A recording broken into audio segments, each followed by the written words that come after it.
ઇતિહાસમાં અનેક યુદ્ધ થયા અને કેટલાય રાજાઓએ પોતાના રાજ્ય માટે બલિદાન આપ્યા, પરંતુ શું તમે ક્યારેય સાંભળ્યું છે એવી બે બહેનો વિશે કે જેણે સ્વાભિમાન અને સંગીતની મર્યાદા માટે પોતાના જીવનનું બલિદાન આપી દીધું હોય? જી હા, હું વાત કરી રહી છું તાના અને રીરી.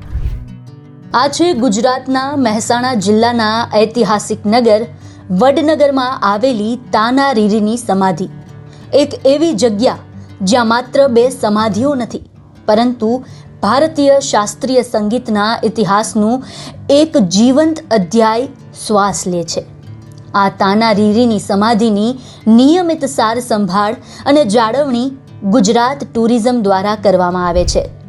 ગુજરાત ટુરિઝમના પ્રયાસોથી આ ઐતિહાસિક અને સાંસ્કૃતિક ધરોહરનું સંરક્ષણ સુનિશ્ચિત થઈ રહ્યું છે અને પ્રવાસીઓને આ સ્થળનો ઉત્તમ અનુભવ મળી રહે છે.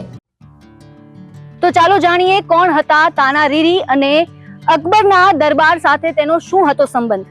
ચાલો થોડા ઇતિહાસના પાના ઉથલાવીએ. વડનગર લગભગ 2500 વર્ષથી પણ વધુ પ્રાચીન ઇતિહાસ ધરાવતું શહેર, જે એક સમયનું વેપાર, સંસ્કૃતિ અને શિક્ષણનું કેન્દ્ર હતું.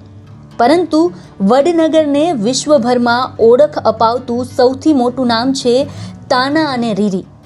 માન્યતા પ્રમાણે તાના અને રીરી નાગર બ્રાહ્મણ પરિવારમાં જન્મેલી બે અસાધારણ સંગીતકાર બહેનો હતી. તેમના પિતા પણ સંગીતના ઊંડા જાણકાર હતા અને ઘરમાં સંગીતનો માહોલ હતો અને બાળપણથી જ બંને બહેનોએ શાસ્ત્રીય સંગીતમાં અદ્ભુત પ્રાવીણ્ય મેળવ્યું. તેમના અવાજમાં એવી શક્તિ હતી કે લોકો તેને દૈવી કૃપા માનતા. આ કથા આપણને લઈ જાય છે મુગલ બાદશાહ અકબરના દરબારમાં, જ્યાં મહાન ગાયકોમાંથી એક હતા તાનસેન. કહેવાય છે કે બાદશાહ અકબરે એક દિવસ તાનસેનને રાગ દીપક ગાવાનો આદેશ આપ્યો.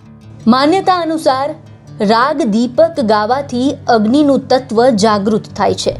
તાનસેને જ્યારે આ રાગ ગાયો ત્યારે દરબારમાં દીવાઓ આપોઆપ પ્રગટી ઉઠ્યા, પરંતુ તેની અસર તેમના પોતાના શરીર પર પણ પડી. તેમનું શરીર અસહ્ય ગરમીથી દાઝવા લાગ્યું અને આ અગ્નિથી બચવાનો એક જ ઉપાય હતો રાગ મેઘમલ્હાર. એવો રાગ જે વરસાદ વરસાવી શકે, પરંતુ આખા દેશમાં એવા ગાયક મળતા નહોતા જે આ રાગ સંપૂર્ણ રીતે ગાઈ શકે. ત્યારે કોઈએ તાનસેનને કહ્યું કે ગુજરાતના વડનગરમાં બે બહેનો રહે છે, તાના અને રીરી. કહેવાય છે કે તાનસેન વડનગર પહોંચ્યા આ શર્મિષ્ઠા તળાવ પાસે અને તેમણે બંને બહેનોને ગીત ગાતા સાંભળ્યા. તાનસેને તેમની પાસે વિનંતી કરી કે તેઓ રાગ મેઘ મલ્હાર ગાય. બંને બહેનોએ ભગવાનનું સ્મરણ કરીને રાગ શરૂ કર્યો અને લોકકથા અનુસાર આકાશમાં કાળા વાદળો છવાઈ ગયા. વરસાદ શરૂ થયો અને તાનસેનનું શરીર શાંત થઈ ગયું. ભલે આ ઘટના અંગે ઐતિહાસિક પુરાવા મર્યાદિત હોય, પરંતુ ભારતીય સંગીત પરંપરામાં આ કથા આજે પણ ખૂબ જ આદરથી કહેવાય છે. તાનસેને બાદશાહ અકબરને તાના રીરીની પ્રતિભા વિશે જણાવ્યું. પ્રભાવિત થઈને બાદશાહ અકબરે તાના રીરીને પોતાના દરબારમાં ગાવા માટે આમંત્રણ આપ્યું, પરંતુ તાના રીરીએ આ આમંત્રણને સ્વીકાર્યું નહીં. તે સમયની સામાજિક અને ધાર્મિક પરંપરા અનુસાર તેઓ માત્ર ભગવાનની ભક્તિ માટે જ ગાતા હતા. રાજ દરબારમાં ગાવું તેમના સિદ્ધાંતોની વિરુદ્ધ હતું. માન્યતા મુજબ અકબરના દબાણથી બચવા માટે બંને બહેનોએ પોતાના પ્રાણ ત્યાગી દીધા. આ ઘટના તેમને ભારતીય સંગીતના ઇતિહાસમાં અમર બનાવી ગઈ. જોકે ઇતિહાસકારો આ ઘટનાના કેટલાક પાસાઓને લોક પરંપરા તરીકે પણ જોવે છે, પરંતુ ગુજરાતની સાંસ્કૃતિક સ્મૃતિમાં તાના અને રીરીનું સ્થાન અત્યંત વિશિષ્ટ છે.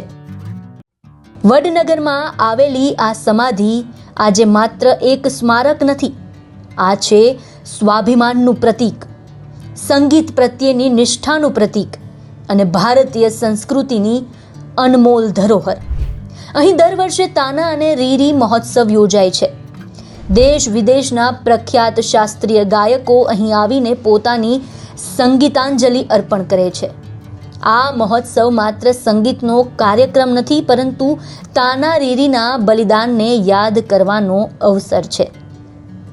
સમય બદલાય છે, સામ્રાજ્યો ખતમ થઈ જાય છે, રાજાઓ ઇતિહાસના પાનાઓમાં સમાઈ જાય છે, પરંતુ જે લોકો પોતાના સિદ્ધાંતો માટે જીવતા અને મરતા હોય તેમનું નામ ક્યારેય મટતું નથી.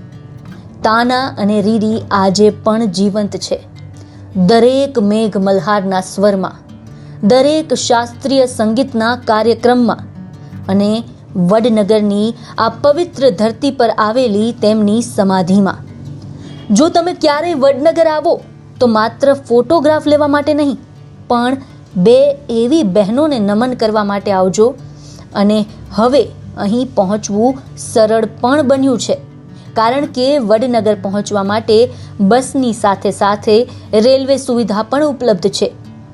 એ તાના રીરીને નમન કરવા માટે કે જેણે સંગીતને માત્ર કળા નહીં પણ સંસ્કાર અને સ્વાભિમાન માન્યા હતા. તો આ હતી વડનગરની તાના રીરીની સમાધિની અમરગાથા. આવા જ ઐતિહાસિક વિડીયો જોવા માટે અમારી ચેનલને લાઇક, શેર અને સબસ્ક્રાઇબ કરવાનું ભૂલશો નહીં. સાથે જ ગુજરાતના આવા જ ઐતિહાસિક વારસાને જાણવા માટે અમારી સાથે જોડાયેલા રહો.